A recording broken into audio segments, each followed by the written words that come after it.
Hello guys, welcome to my YouTube channel. So today I'll be trying to cook some mandazis, and here I have 2 cups of flour, I have 4 eggs, I have chapa mandashi baking powder, I have a cup of milk, and I have some sugar, and also I'll be using cinnamon powder.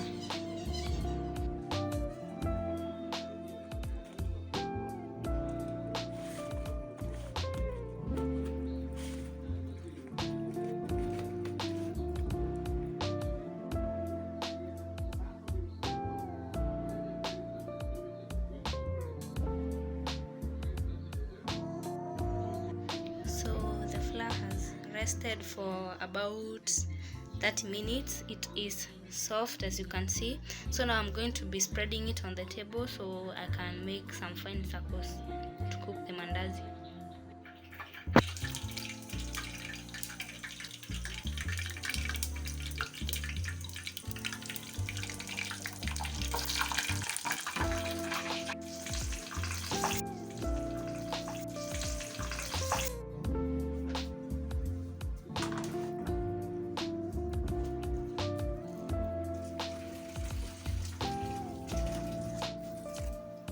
This is the final look, guys. The mandazi